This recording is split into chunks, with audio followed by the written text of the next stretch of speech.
okay, Paul. We were all caught unawares. Good morning. How are you today? Awesome. Good morning, everyone. Welcome to Unity of Tucson. Hi. Nice to see you.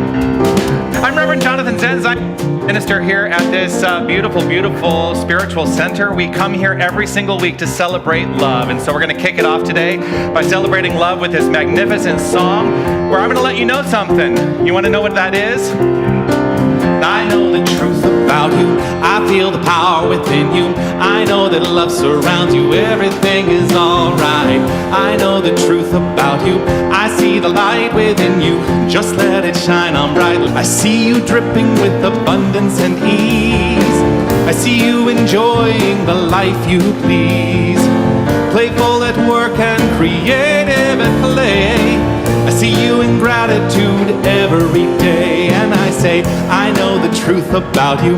I feel the power within you.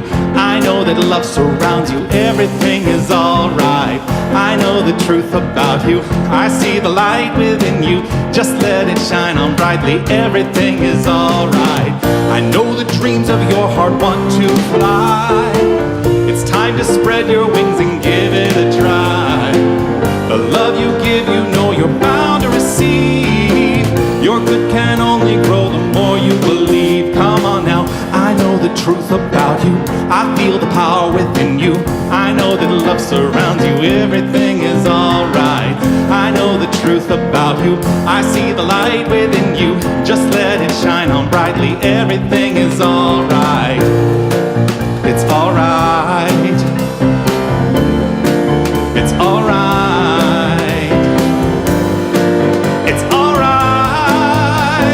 Biggest self can't be denied. You've got no place to hide because I know the truth about you. I feel the power within you. I know that love surrounds you. Everything is alright. I know the truth about you. I see the light within you. Just let it shine on brightly. Everything is alright. I know the truth about you. I feel the power within you. I know that love surrounds you. Everything is alright. I know the truth about you. I see the light within you. Just let it shine on brightly. Everything is alright.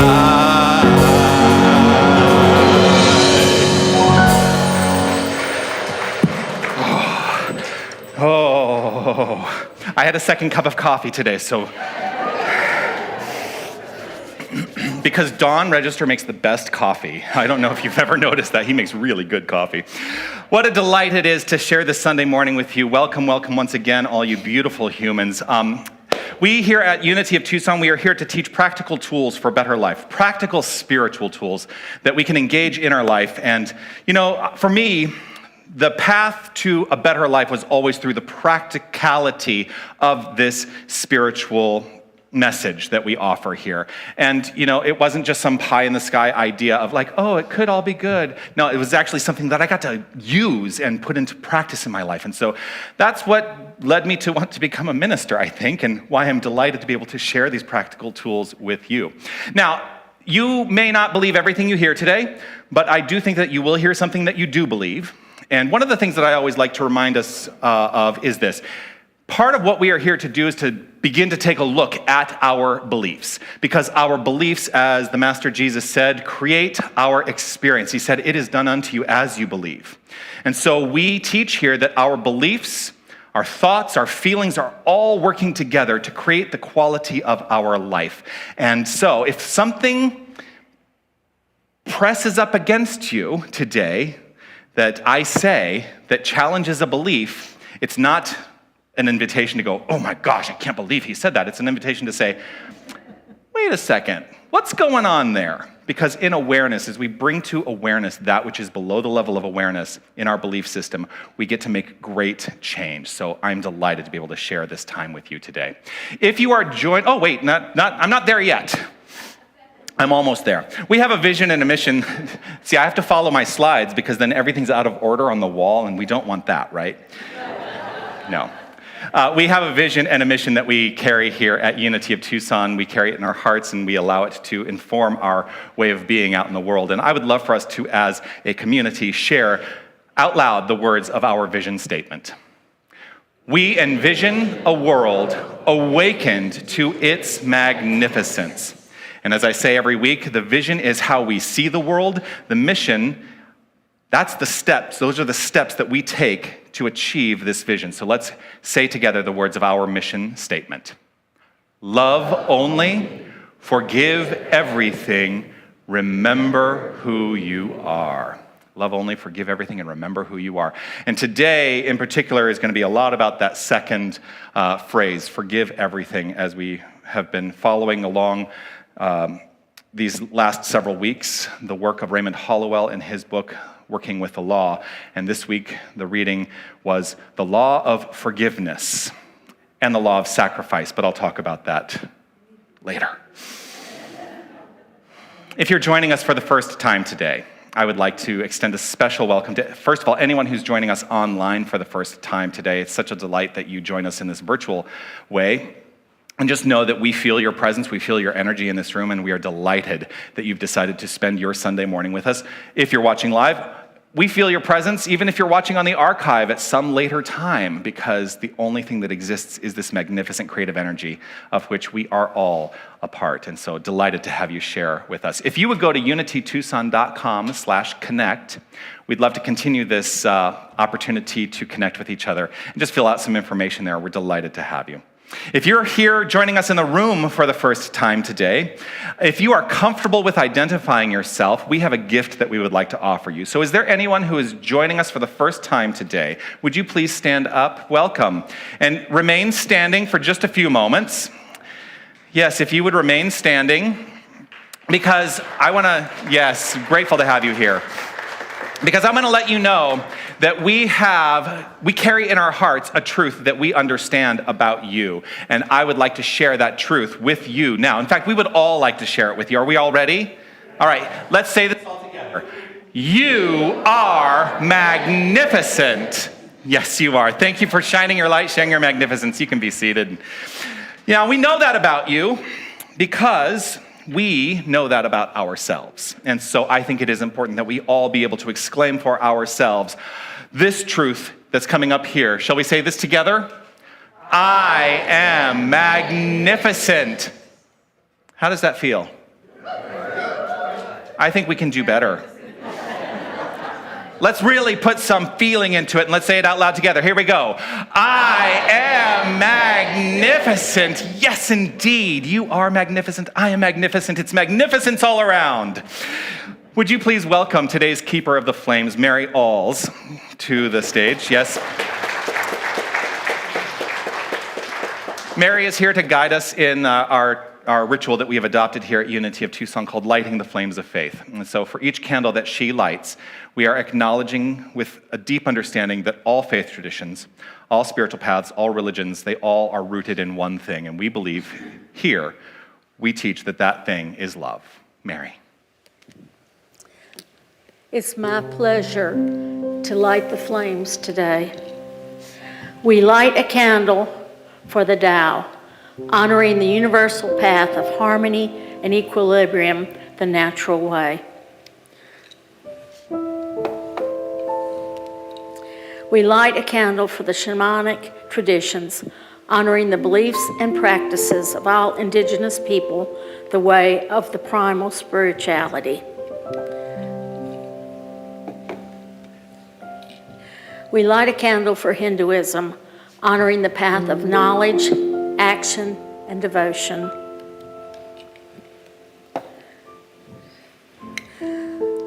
We light a candle for Judaism, honoring the ethical path of living by the sacred law.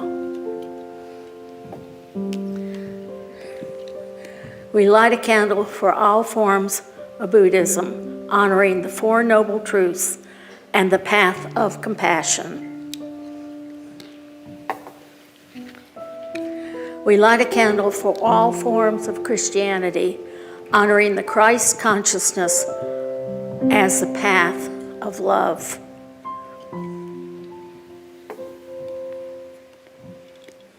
We light a candle for all forms of Islam, honoring the path of submission to divine love as the highest calling. We light a candle for the universal religion of Baha'i, honoring the path of unity and peace.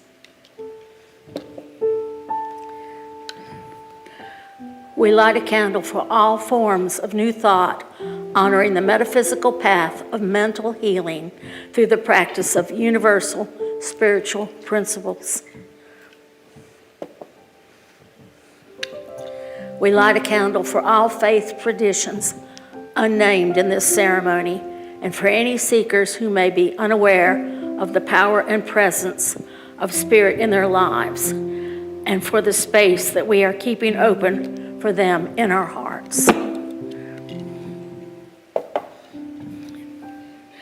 We light this final candle to represent the healing of any circumstance that requires divinity to be revealed. This is your candle for whatever is in your mind and heart that requires the light. Thank you, Mary. This candle here is our peace candle, which we keep consistently illuminated with this understanding, that its consistent illumination is a reflection of the consistent illumination of peace in our own hearts. And as we allow that inner peace to inform our thoughts, our deeds, our actions, that we, right where we are creating a more peaceful world. And so, let us honor this candle by reciting together the prayer for world peace. Divine love indwells each person and radiates from one to another. Harmony is established and peace begins to reign in the world. Thank you.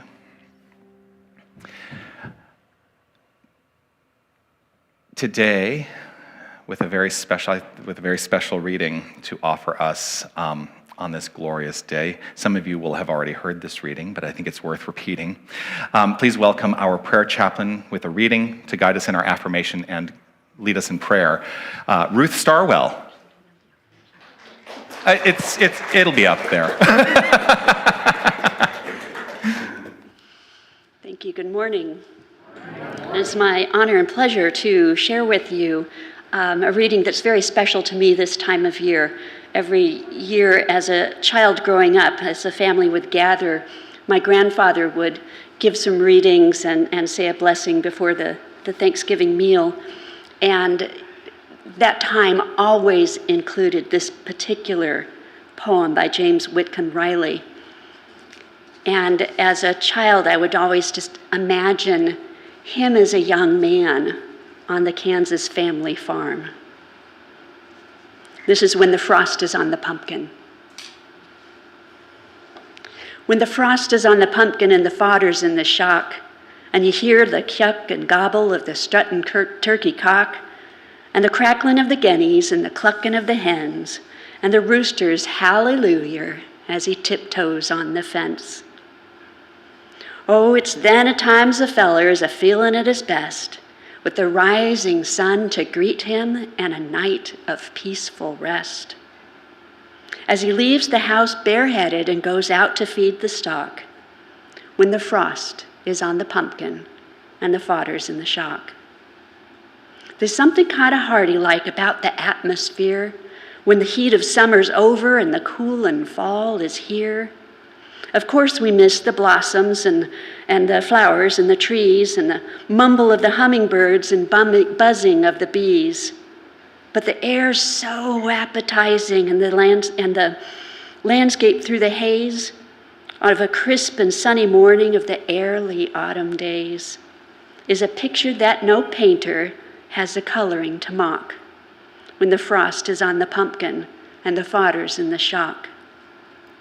The husky, rusty rustle of the tossel of the corn, and the rasping of the tangled leaves as golden as the morn.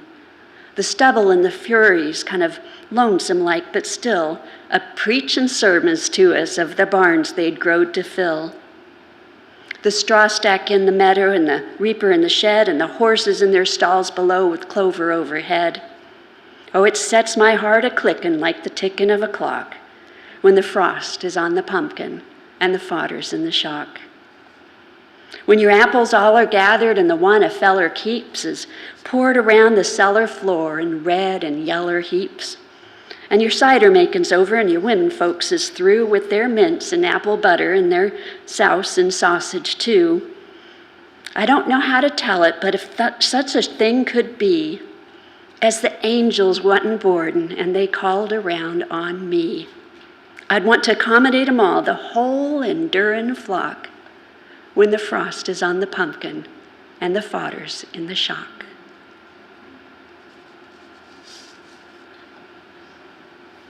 It's up there. And so I invite you to join me in today's affirmation. I'll read it first and allow you to just take it in and feel how that feels for you.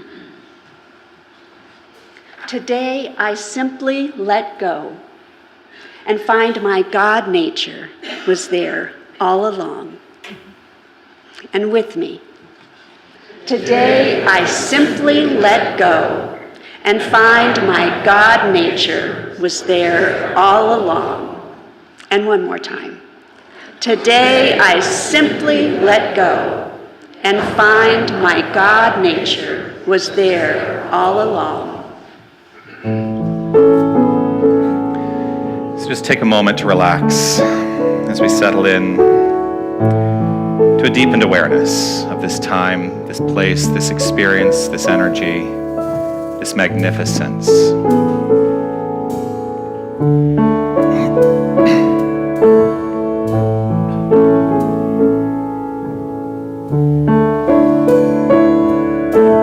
In this very room, there's quite enough love for all the world. And in this very room, there's quite enough joy for all the world. And there's quite enough light and quite enough power to walk through every fear. One spirit is in this very room.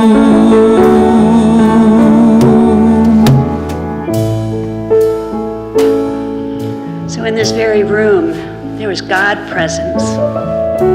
The God presence that fills each and every one of us. Feel that in your heart. Feel that in those around you, that God presence that is love, that is the glory and the beauty of this beautiful autumn time. In this very room, there is more than enough to feed each and every one of us with the very essence of God being in our life, here, now, always, that presence of good, the glory, the bountifulness, the sweetness, and the rest of assurance that this and more is always available to you, available to me, available to each and every one. This presence is love. This is the presence we have to give. This is the presence that we can receive. Now, here, always. And so it is.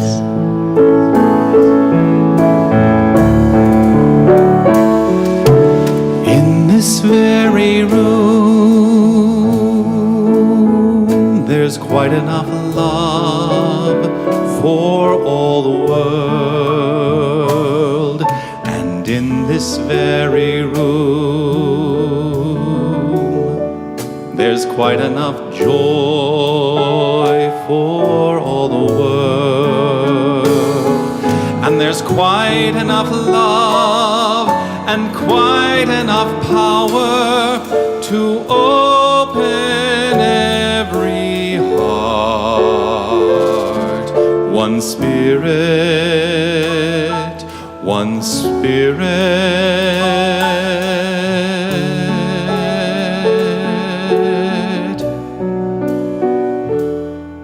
is in this very room, in this very room, in this very room.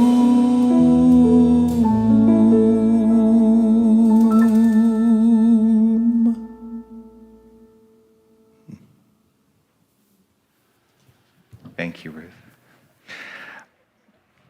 I will now let you know what happened. Ruth, I called upon at the last minute to come up here and offer, and I'm so grateful for your willingness and to serve our community so beautifully. And I know you have to leave now, so I'm offering my gratitude, and let's give Ruth our gratitude as well.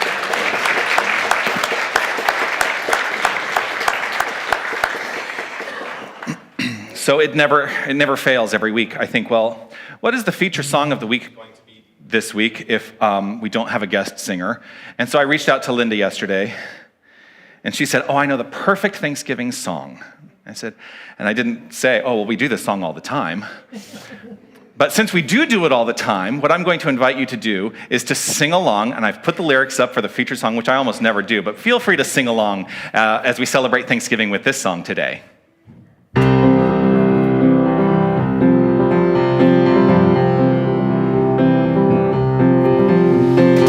Hold on to me as we go, as we roll down this unfamiliar road.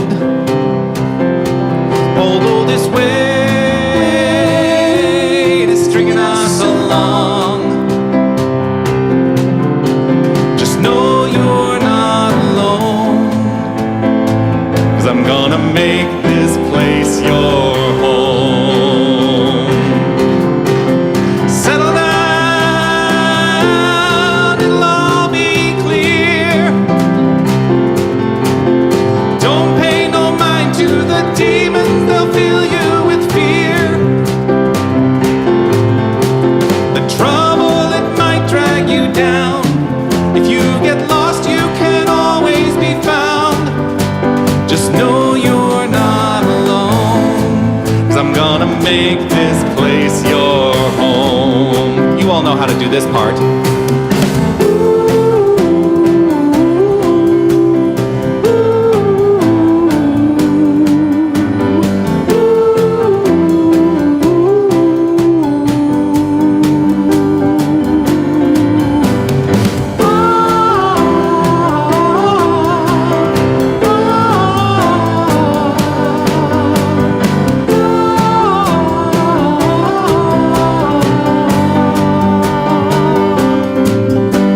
Settle down, it'll all be clear.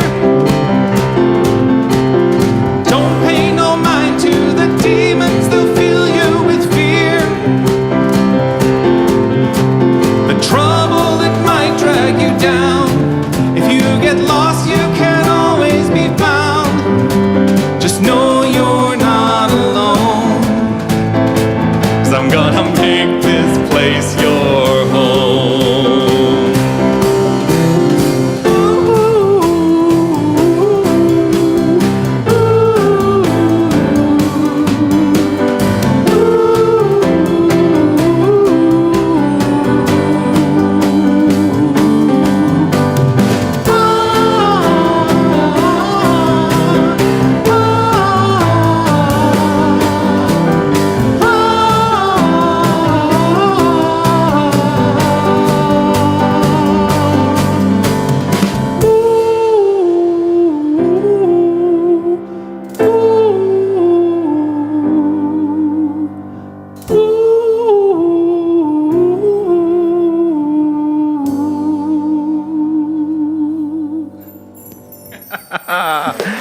All right. That's just a fun song. I love to sing that song. Do you enjoy singing that song? All right. So I know many of you, if not most of you, are following along in this book, Working with the Law by Raymond Hollowell. that we've been utilizing for this season of fall renewal, which for those of you who may be here for the first time, every fall we do about a 6-week series where we follow the guidelines of a particular book, and then we have small groups that meet and discuss the book and everything. So there are some of you who will have been reading this book, and how many of you, by show of hands, who have been reading the book were challenged by these last 2 chapters? Not that many, but a couple. They were challenging, weren't they? Yeah. So I'm trusting that I will be able to put your heart at ease. So the chapters, they both start with that same sound. The chapters this week are the law of forgiveness and the law of sacrifice.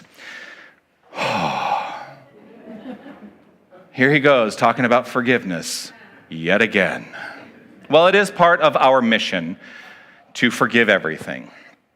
Now, what forgiveness means is forgiveness. It does not mean that we forget, and it does not mean that we have to excuse bad behavior. That's an important distinction. Forgiveness does not mean excuses. But where I really want to start today, actually, is not with a quote from Hollowell.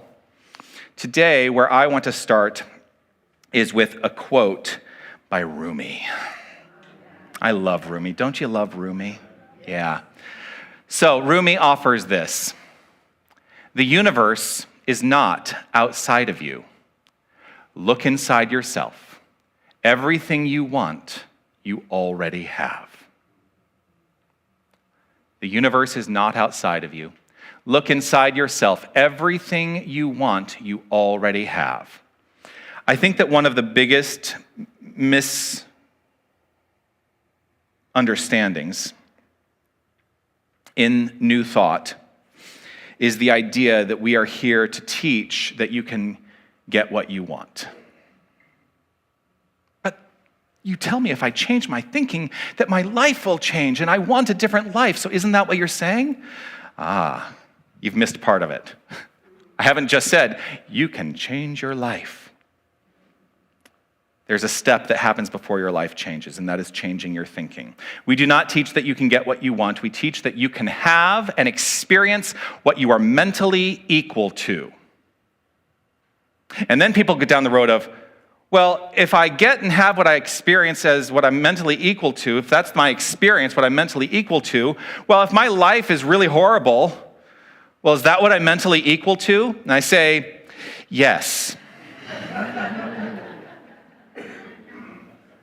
But it's not where you need to stay. We are not here to blame. We're not here to look at the past and say, look at all of these things in my past. Because here's what happens. We keep dredging those things up from our past, and we keep the mental equivalent in our mind, and we continue to recreate those things. So we teach that you can experience what you are mentally equal to, which is not equivalent to you are to blame for everything that has happened in your life. That is not what I'm saying. What I am saying is you can change your life. That's the good news, isn't it? One of the most magnificent ways that we can change our life is to develop a practice of forgiveness. How many of us have truly developed the forgiveness skill? Because I'll let you all off the hook. That was a rhetorical question, no hands, nothing like that. Because I'm going to let you all off the hook. I still work on it. I was met with information this morning that set me so far over there, so far afield. Is that the word? So I woke up this morning to information that totally threw me, and I had to make a decision in that moment. Am I going to allow this very negative information that I have received this morning, that I'm not responsible for, by the way, I'm just experiencing it. I see, negative information on my phone. Well, that was my first mistake. Waking up and saying, well, what's on my phone to look at today? So very negative information comes through on my phone, and I'm at a place of choice. I'm at a place of choice in that moment. Who and what and how shall I be today? Am I going to allow this bit of information in a seemingly horrendous bit of information affect my day? Or do I have the willingness to forgive what I see and trust and know that I am the point of peace that I choose to create, because peace is my inside job? So this morning, I choose to forgive. I choose to forgive. So perhaps forgiveness is a path to clearing the consciousness of that which blocks our good. That's what forgiveness is all about. Clearing the consciousness of anything that blocks our good. We are rediscovering in every moment. And when I say we are rediscovering, what I mean is we are not creating our power. We are not creating our power. We are rediscovering our power in every moment. And the reason that I know this is because we are the power, so we're rediscovering ourselves. At the core of who we are is this infinite creative power, this energy that we call God, this creative nature that we call God. And what I know about energy, and what science teaches us about energy, is that it can be neither created nor destroyed. It can only be changed. And so I'm not here to try to destroy something. I'm not here to try to create anything. All I am here to do is to rediscover the truth of my being. And the truth of my being and the truth of the beingness of each and every one of us is pure love. Can you get behind that statement? Truly? The rest of you?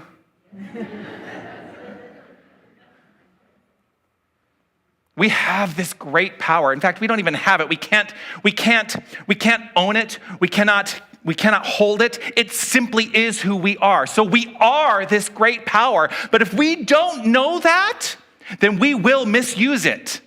We will misuse it. Because oftentimes what happens is we don't know that we're the power, so we think the power is something out there. Well, that sense of separation is the thing that keeps us misusing the power always. Electricity was not created, right? Electricity always existed, but a use of it was brought to mind. And so we can use electricity to light up a room or to, I'm going to say it, or to kill something. The possibility exists with the same power. So this week's construct really, and I'm laying into forgiveness a lot because it is very important to me as part of what we teach. This week's construct, forgiveness, is about discovery, use, and change. When we discover the truth of our being, we get to utilize and use the truth of our being, and our life fundamentally changes because we accept and acknowledge the truth of our being, which is, I said it a few minutes ago, do you remember what it is? Pure love. Pure love. And anything that seems to be unlike pure love in the world is not our responsibility, provided it is not our responsibility. This power we are rediscovering is not out there. It is the animating life force within each and every one of us. It's all of it. 100% of this philosophy is an inside job. And I go back to what I said last week. Oh my gosh, you mean I have to work at this stuff? They want me to work on myself? That's what they're teaching in this place? Yes. Yes. And it's the work that makes our lives blossom. That's the truth. So there is no out there energy that leads to forgiveness. Forgiveness is 100% an inside job. Even when we think we are forgiving someone else, the real forgiveness is the forgiveness in our own hearts for ourselves. Hollowell wrote this: "There is no hope of forgiveness for the unforgiving. Only as we forgive are we forgiven." I just want you to tap in for a moment and see if there's any place, just tap in and see if there's any place that comes to mind for you that is an unforgiven state of mind about someone, about some situation, about something in your life. Is there any place where you are living in unforgiveness?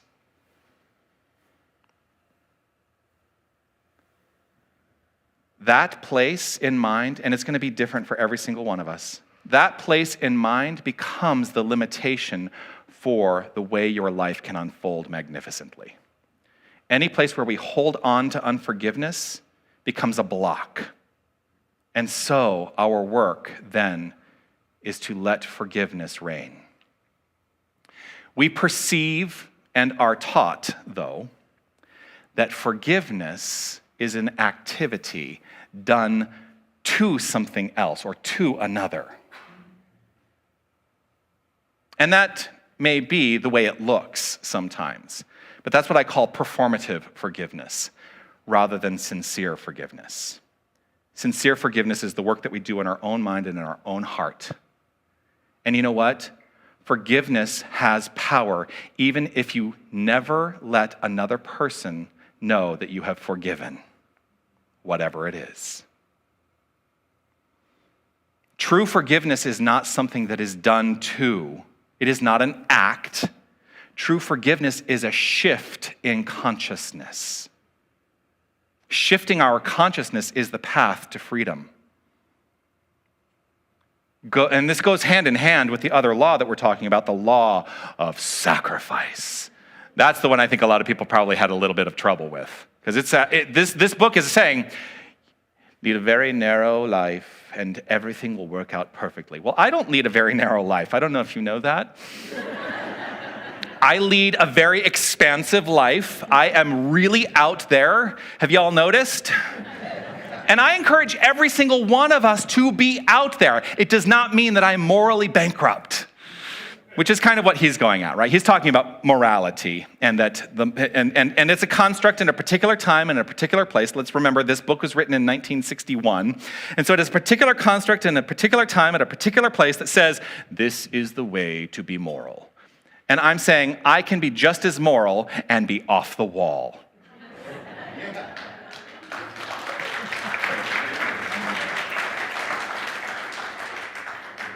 So what this brings up, what this chapter on the law of sacrifice brought up for me is this. You know, if I put the thing down, I'm like, oh, something's coming. This is what it really brought up for me, and I'm so excited about this, because what I had to look at is say, what is it in me that requires sacrifice? Truly, what truly is required to be sacrificed in my life? And here's the answer that I came up with. The only thing that is required to be sacrificed in my life are any detrimental or destructive thoughts, beliefs, and behaviors. That's what I'm willing to sacrifice. And I'm willing to accept by sacrificing that all the love, all the joy, all the harmony, all the understanding, all the light that can possibly be expressed in my life. Are you ready to be in that place? Buddhism teaches us this: one will not find himself seeking among the impermanent things. Think about that. One will not find himself or themselves by seeking among impermanent things. So the more we go out there and try to maintain the status quo of all the things out there, I don't really know what I'm doing with my hands right now, but it works. As we do this, try to hold everything together. Here's what I'm saying: be willing to let go, sacrifice all of that stuff. Will find in place of all of that stuff that we try to maintain is pure love.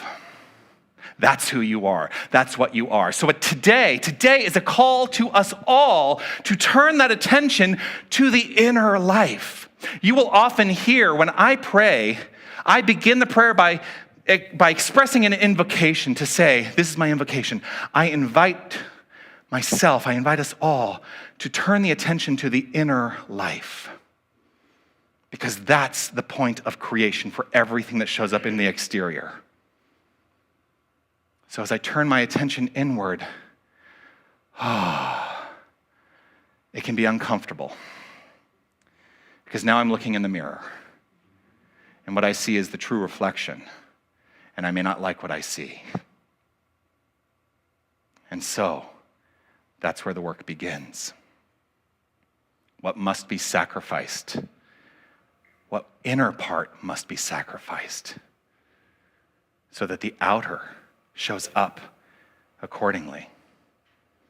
I have to be willing to let go of those missteps, those mistakes, those destructive behaviors. And yes, if you're in the Wednesday night class, I'm going to use the word. I must be willing to let go of the sin. They're laughing. Because this is how we teach sin in this philosophy. We teach sin as a mistake. And we are not punished by our sins. No, that's not. We're not punished for our sins. I'm getting it backwards. We're not punished for our sins. We are punished by our sins in the sense that as we maintain that mistaken frame of mind, we live the experience. And that's the punishment. And there's no one else who can change that for us. No one. We cannot put our faith in anything outside the self. Our work is to deepen into the truth of our being, know that we are the power and the presence of the divine light and love that we call God, and live according to that. Let go of any mistake. Let go of that self-inflicted nonsense, sin. I didn't coin that. I just want to be very clear. I don't know who coined it, but it goes around in all of our New Thought circles, and it's brilliant. Self-inflicted nonsense, that's what sin is. And we're the only ones. If it's self-inflicted, who gets to change it? We do. Sacrifice the illusion. Oh, I didn't expect that to be up there yet. That's okay. Pay no attention to the quote on the wall yet. Sacrifice the illusion of the misstep. Literally, this is what sacrifice is. Ask yourself the question, what must I release? Which is perfect for this month. The law of sacrifice is actually perfect for this month as we have been putting some focus on the power of release, the power of elimination, eliminating that which is no longer serving you. And here's the thing, bless it as it moves from you, because there may be things that were destructive in your life that served you for a time, but as long as they remain destructive in your life, be willing to let them go. Understanding, ultimately, is the key to forgiveness and sacrifice. Because true understanding is the nature of it all. And it's a paradox, because we talk a lot about the forgiveness that is required in our lives, but when we truly understand, we find forgiveness is unnecessary, and it's because of that. Now you can look at the quote on the wall. God doesn't need to forgive because God doesn't need anything. You may recall that last spring, I got to sit in my office with Neil Donald Walsh for a few hours. And oh my gosh, the talks. And I was sitting there and trying to write notes without being totally obvious that I was writing notes. Oh my gosh, look what he just said. I'm going to write that down. And then he would... And he and I had a little bit of a moment where we connected because we were both actors. I mean, he was an actor before he became the Conversations with God person, right? And I think I said this when I talked about this experience last spring, that he stood in my office and he sang the song Trouble from The Music Man, from top to bottom in its entirety. Do you know that song? Yeah, well, you got trouble. You got trouble, my friends. Right, say trouble right here in River City. And he did the whole thing, and I was like, why are you not on Broadway? And then he turned to me and said, why are you not on Broadway? I said, I get it, because we're both doing the work that is ours to do in this world. Anyway, I've gotten off track. God doesn't need to forgive because God doesn't need anything. What do you need? Truly, and this is a rhetorical question, I would like you to truly get in alignment in your own mind with what is it you really need in this experience. Because any place where you might be holding on to need is a place where you might have to activate understanding. Because the truth is, you don't need anything. I mean, we need food, we need water, I get that. But at the level of consciousness, you don't need anything because you are everything. The truth of your being, if it is truly divine, if it is truly of God, then what could you need if you know who you are? If that becomes your understanding of your identity, that the whole of you is divine. The infinite nature is who you are, is what you are. What would you ever need? And if you truly understood that about yourself and accepted that as the truth of every single person, of all creation, if you understood that of all creation, then there are a couple things that I think would happen. You would find that there is no need for forgiveness because everyone is God. You would understand that there would be no need for separation because everyone is God. You would understand that there would be no need for fear because everyone is God. You would understand that there would be no need for isms or phobias because everyone is God. So if you truly understand that, and that's the way you live your life, you don't need anything. Because you will be leading your life with love. You will be leading your life with a pure heart. Pure love being the light that shines forth from you. Not everybody shines that light. Well, actually, I'll take that back. Everybody shines that light. Some people choose to dim it. And they don't necessarily choose at the level of awareness. They choose because they've been taught in their society, in their culture, in their family, in their world. I don't think people actively choose to engage in destructive behaviors. I don't think that is the nature of humanity. I really don't. I think some people are just led astray and make bad choices. Those choices become destructive behaviors. On Wednesday night's class, because this is the question that always comes up, and I wasn't in the class, but I did watch the video. For those of you who were in the class, I did watch the video. And the question got brought up. I don't know what I'm doing with those. The question got brought up, but what about Hitler?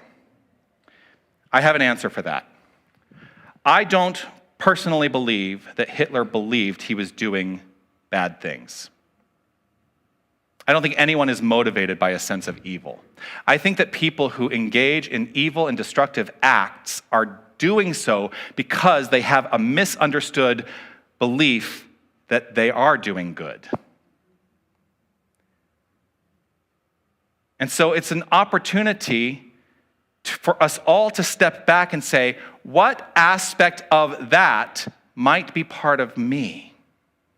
In what way might I be accidentally, detrimentally expressing in this world in a destructive way because I have so firmly held on to some belief in good that is not rooted in spiritual truth?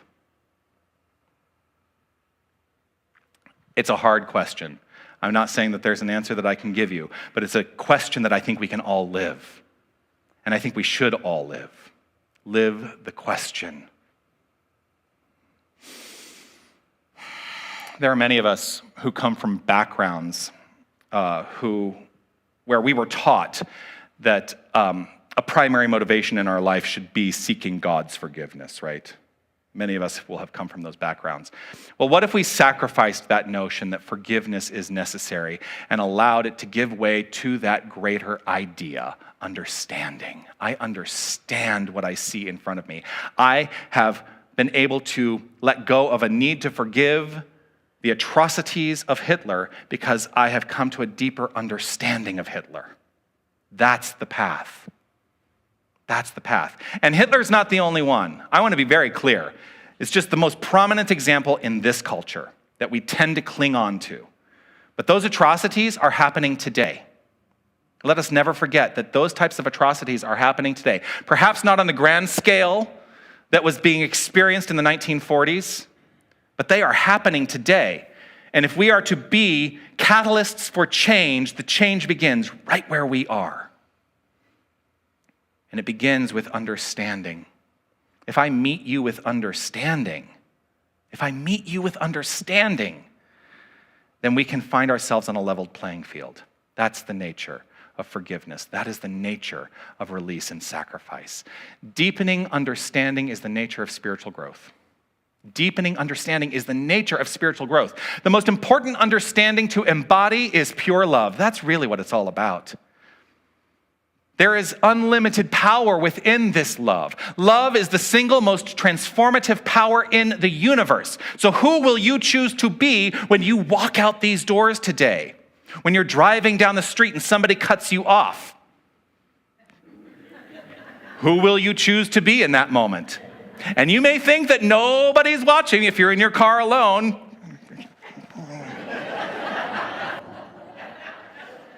You may think nobody's watching, but you know what? You're aware.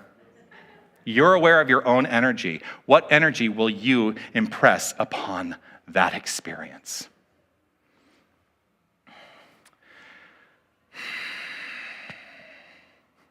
I'm skipping through my slides because I've already gone long. I just want to wrap up because I think I've gotten my point across, yes? This is how I choose to understand forgiving. In spiritual understanding, I can be forgiving. I can give of myself. That's being forgiving. I affirm giving love in my life, because if I seek love, I must first be willing to give love. That's what forgiving is all about. I can be forgiving. What is it that must be sacrificed is any consciousness that is not rooted in love, kindness, respect, joy, harmony for all creation. No exceptions, even the person who cuts you off. Today, I invite us all to commit on a path of being forgiving of love and sacrificing anything unlike love. Peace and blessings. You are magnificent.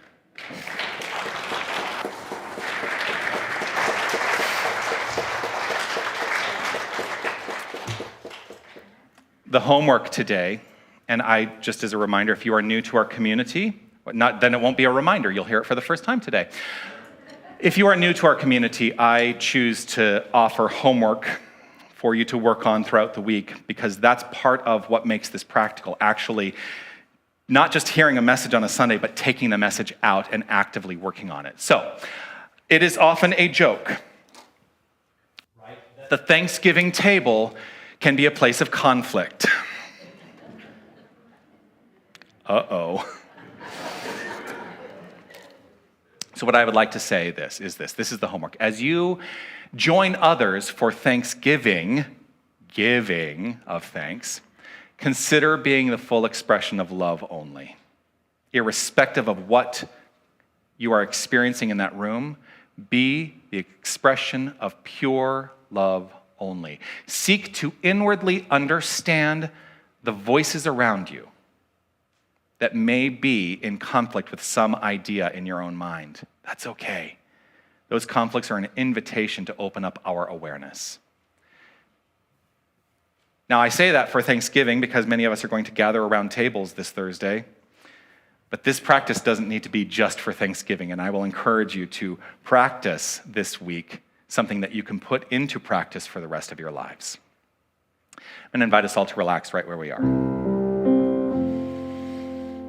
Just take a breath and see if there's any kernel of an idea that resonates with you in this moment that has been expressed here. Allow your mind and your heart to reflect upon that truth, that pure love, that magnificence.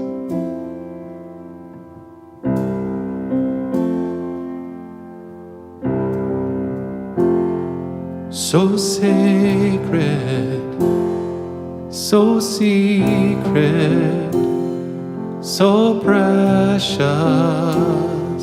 this love, so sacred, so secret, so precious, this love, so sacred, so secret, so precious, this love, so sacred, so secret, so precious, this love. I will share, I will share, I will share, I will share, I will share, I will share, this love.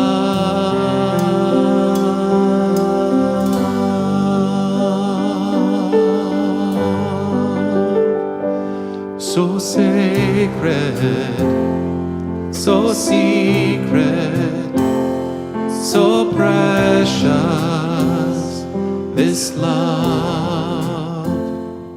Right in this moment, this pure, perfect moment, this present moment, I turn my attention to the inner life, recognizing that the presence is fully expressed right where I am, right where each and every one of us is. For our nature is pure divinity, and there is no separation, there is only this magnificence. In recognizing and understanding the true identity of myself and inviting each and every one of us to deepen into that recognition of the true identity of ourselves, I choose in this moment to be forgiving, to give pure love in every activity, in every expression, in every interaction. I choose to be love. Rooted in this spiritual understanding and allowing the outflow of good, rooted in the inflow of ideas, I acknowledge with love in my heart and gratitude overflowing this truth. And it is with gratitude and appreciation that I simply allow it to be. I relax, trust and know that my word spoken is complete and expressed perfectly in this world. And I affirm it by saying, and so it is. Amen.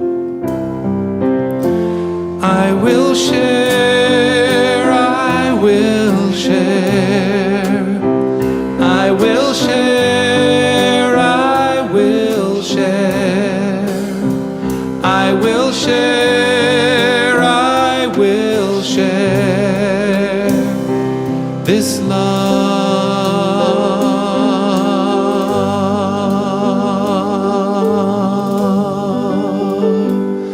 So sacred, so secret, so precious, this love. So sacred, so secret, so precious, this love, this love, this love, this love.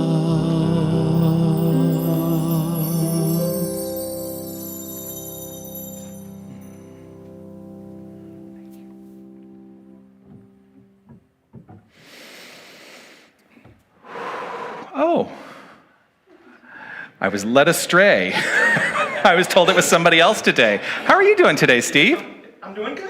Well, this is Steve Ross. He is the treasurer on our board of directors. It is the third week, isn't it?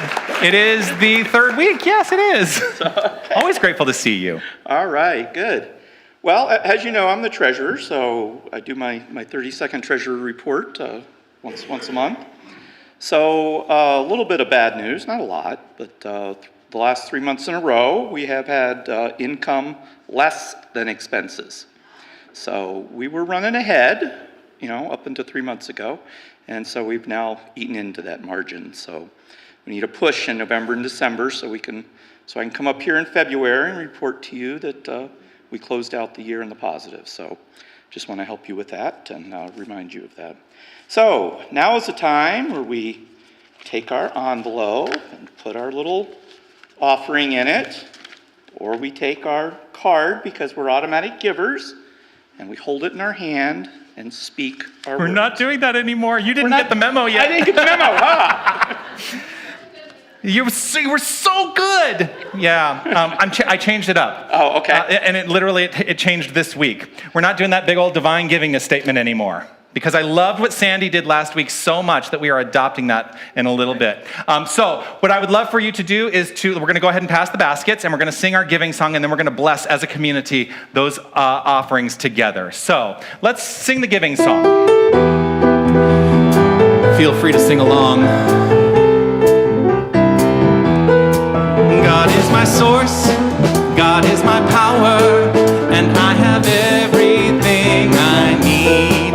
So I give thanks for all my blessings, 'cause I have everything I need. Joy is my source, joy is my power, and I have everything I need.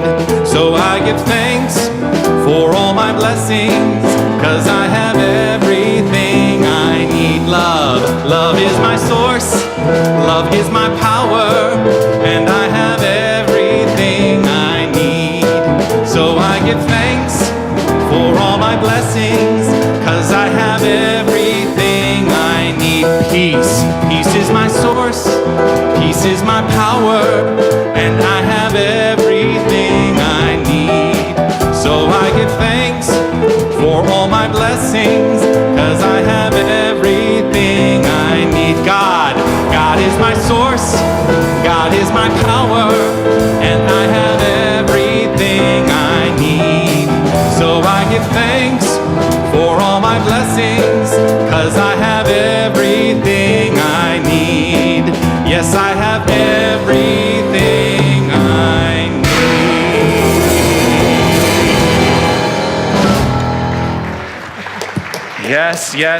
Yes. So the baskets are going to make their way back, but I'm going to remind you what we did last week. All right, so we're going to rub our hands together, right? And as the baskets make their way up here, we're going to imbue all of this energy that we all have right into those baskets. And we're going to say the words that now I realize as I'm rubbing my hands, I can't, okay, there we are. We're going to say these words together as a community. Here come, and if the baskets are passing by, we can do it right now. Let's send that energy out and let's say this together. We bless these gifts. And we see these gifts going out and blessing our community and the world. And so it is. Amen. Yes, indeed. Thank you so much. Thank you. So yeah, I changed it up, Steve. I'm sorry I didn't tell you. I'm taking a moment to catch my breath. All right, so we are back to our pledge time, and we engage in a pledge program every single fall as a way for the board of directors and for me to know what it is we have to work with to ensure our success in the coming year. We budget according to what you are committing to give to this community over the next year. So there are forms that are available in the lobby. You will have received one if you get Expanding Horizons in the mail. But we're in the 21st century, so you can also scan the QR code, and that will take you right to the pledge page, and you can make your pledge online using your smartphone right now. Also, you can go to our website, unitytucson.com/pledge, and make your commitment. So there are a couple things I want to let you know about. I have stated the last couple weeks that I am very interested in ensuring that our pledges will support the entirety of our expenses for next year. Here's where I want to let you know where we are. I did a preliminary budget for next year that looks like our expenses are going to run about $345,000. Everybody goes, yeah, but you know what? That's not unusual. That's actually a very typical year for us. About $345,000 is what our expenses are here at Unity of Tucson. Right now, we have pledged income from 28 pledges that will total $79,000. So what I'm asking is that if you have not made a pledge, it doesn't, and I'm not going to say it doesn't matter what amount it is. The action of giving is a way that you can support this community. And so we are inviting everyone to make a pledge irrespective of the amount so that we know that we are going to be fully covered next year. So are you on board with that with me? Please, yes? Yes. Awesome. I'm so grateful to know it. A couple of things that I would like to let you know about. We are going to be having a Thanksgiving potluck here at 2 p.m. this Thursday, Thanksgiving. I know that there are many people who are looking forward to that event. And if you are still looking for a place to be, come join your spiritual family here at Unity of Tucson. There is a sign-up sheet in the foyer so that you can let us know what it is that you're planning to bring. You can also email Molly at mollyhnelson@gmail.com to let her know what it is you're going to bring. We have a couple of outings that are coming up. Of course, we have our annual holiday outing to the Gaslight Theater on December 17th at 12 p.m. We're seeing the 12 o'clock show. Do you think you might play it that day? I will. Linda's going to play the show that day, so yay! Tickets are on sale now at the bookstore, or you can call the office. Here's what you need to know, though. Ticket sales have to be closed after next week so that we can send our check and all the numbers to Gaslight, let them know how many of us are going to be there. So buy your tickets right away to ensure that you are able to be with us on December 17th. The other thing that's happening, there's a Winter Haven wagon ride that has been established, and if you would like to participate in that, a number of Unitics will be there on December 10th at a 6 p.m. ride. You can book directly by calling the number 520-825-0208 or online winterhavenrides.com/reservations. We're just inviting everybody to go sign up on their own, and we will connect at 5:30 for that wagon ride to go through Winter Haven. How many of you go through Winter Haven every year? Yeah. Oh, wow. Okay. Thought it would be more than that, but I don't know. I guess growing up in Tucson, Winter Haven's like a big thing for me. I always loved going to Winter Haven, especially as a kid. The other thing I want to let you know about is this. I see somebody's taking a picture of the wall, so I don't want to go off the slide quite yet. Go ahead, take your picture. All right. The other thing that I want to let you know about is our holiday schedule this year, because it's a little different than in years past. So I don't know if any of you have noticed that Christmas Day falls on a Sunday this year. Yes? Oh, so what we've decided to do is we are going to have our Christmas Eve candlelight service on Saturday, December 24th at 6 p.m., and there will be no service Sunday morning on December 25th. So I just want to let you all know, be here for Christmas Eve, but do not show up the next morning because I will be at home opening my presents.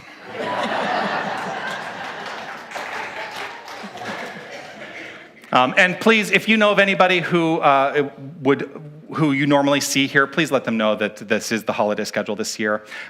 Just want to make sure that everybody knows so that, we have had somebody volunteer to stand out here on Christmas morning and greet people if they happen to show up on Christmas Day to say, we're very sorry that we're not having a service in the morning. But it'd be better if nobody showed up, which you'll never hear me say in church ever again. Today's prayer chaplains, there's actually been a change. Sherry Bolin was not able to be here today, so our prayer chaplains in service today are Sandy Solomon and Sherry Hoffman. So if you need a moment of prayer following the celebration today, they will make themselves available on either side of the sanctuary about halfway back, and you can find your 1-minute miracle with them. There is also a prayer intention box in our lobby. You can write out your intentions, put them into the box, and know that they get prayed over by our entire prayer chaplain team, and they are also subsequently sent to Silent Unity as well, which is Unity's worldwide prayer ministry. I want to say thank you to a lot of people today. But before I get into all of the thank yous for the service today, I want to acknowledge a very special thank you to Ross and to Larry Wichman, Ross Boehm and Larry Wichman, who came over here throughout the week. And I don't know if you ever noticed that when we had all of our leaks last year, that there was a big old gaping thing in the ceiling and it was really ugly. They came in and repaired that this week, and I'm so grateful. So thank you, thank you, thank you. I do want to say thank you to everybody who made today's service the success that it is. Wally and Don and Rowan, our technical team in the back, thank you so much. Such deep gratitude for Ruth Starwell, and also to Ruth and to Sandy, because I'm like, you weren't on stage yet today. So it was not in my brain. To Ruth and to Sherry, who are all in service as prayer chaplains today. And of course, Mary Alls, thank you so much for lighting the flames of faith.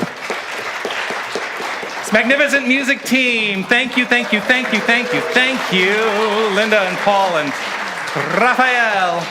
And as I say every week, I am so deeply grateful to each and every one of you. Oh, Steve, thank you as well. I want to say thank you to each and every one of you. Your love, your light, the feedback that I get from these experiences, I am deeply moved by it all. I am so grateful that you've decided to spend your time here, not just at Unity of Tucson, but in this thing called life. I'm so grateful. Thank you for being here. Let's complete our time here today by reciting together this prayer of divine awareness and having a closing song. Let's say this together. I am infinite light. I am infinite love. I am infinite power. I am infinite presence. Wherever God is, I am. Wherever I am, God is. And so it is. Amen. And because it is the month of release, there was a time in my life I thought I had to do it all for myself. Gosh, it was a horrible time. I didn't know the grace of God was sufficient. I didn't know the love of God was at hand.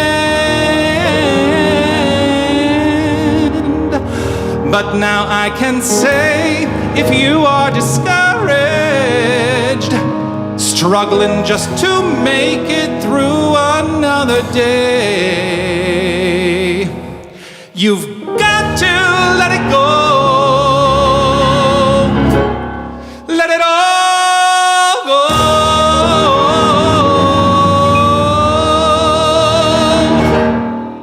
And this is what you've got to say. I release and I let go.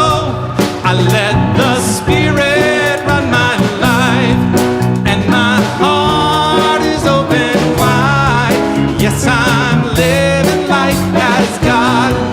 No more struggle, no more strife. With my faith I see the light. I am free in the Spirit. Yes, I'm living life as God. I release and I let go.